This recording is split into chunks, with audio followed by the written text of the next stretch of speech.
में करते हुए बोला, दीदी आपने अभी तक आग क्यों नहीं जलाया है? मुझे ठंड लग रही है। वे मेरे पास आकर अपनी साड़ी खोलते हुए बोलने लगी, आग तो सुबह से लगी है, बस तुम्हें बुझानी है। इतना कहकर वे मुझ पर टूट पड़ी, मुझसे चिपक कर बेतहासा मेरे ओठों को चूसने लगी।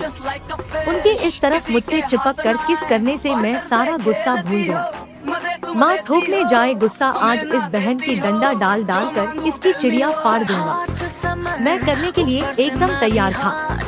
तभी पूनम दीदी ने मेरे दोनों हाथ पकड़ते हुए अपनी मोटी पिछवाड़ा पर रख दिए। उनकी पिछवाड़ा बिल्कुल मक्खन की तरह मुलायम थी।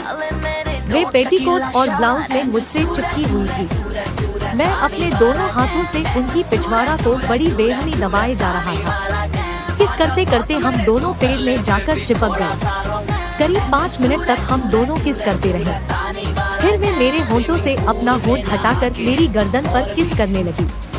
मैं बीच बीच में अपने दोनों हाथों से उनके पिछवाड़े को फैला देता, जिससे वे और भी कामुक होकर सिसकारियां निकालने लगती। मैंने उन्हें किस करते हुए पूछा, दीदी जब आपको ठोकवाना ही था तो सुबह से इतने नखरे क्यों दिखा रही थी?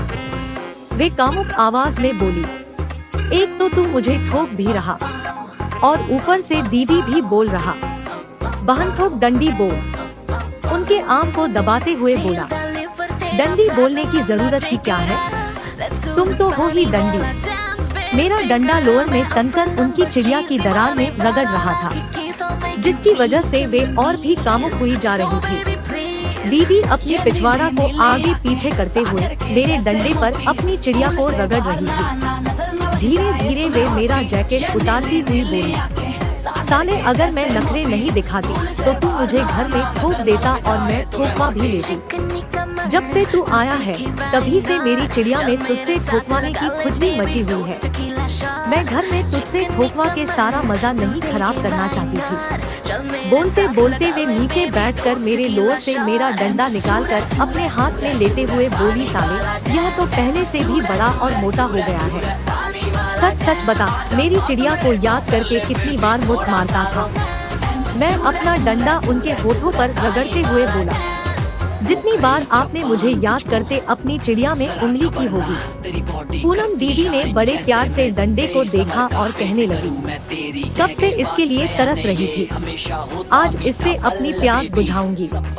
मेरा डंडा अपने होठों पर रगड़ती हुई पूनम दीदी बोली, एक बार भी मैंने तुम्हें याद करके अपनी चिड़िया में उंगली नहीं की, क्योंकि मुझे अपनी चिड़िया में तुम्हारा डंडा लेना था, अपनी उंगली नहीं।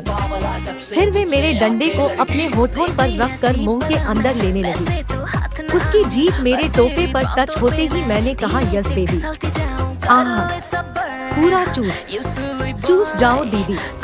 उन्होंने मेरा डंडा अपने मुंह में ले लिया और कुल्फी की तरफ चूसने लगी। मैं अपनी बहन से अपना डंडा चुसवाकर मस्ती से आवाजें निकालने लगा। साथ ही मैं दीदी के बड़े बड़े आम को भी मसलता जा रहा था। डंडा चुसवाते समय मेरे मुंह से आवाजें निकल रही थी, इस दीदी चूस साली डंडी, बड़ा मजा आ रहा है। उनके मुंह में इस तरह से डंडा डाल से सर्रक की आवाज आ रही थी, जिससे मैं और उत्तेजित होकर और जोर से डाल रहा था। उनकी आंखों से आंसू निकल रहे थे। करीब 5 मिनट बाद उन्होंने मेरा डंडा अपने मुंह से निकाला। रात में चांदनी होने की वजह से हम दोनों एक दूसरे को अच्छे से देख पा रहे थे। पूनम दीदी ने मेरा गीला डंडा हाथ में पकड़ा और गुलाबी टोपे को जीभ लगाने लगी। आहा, मैं तो सिसकार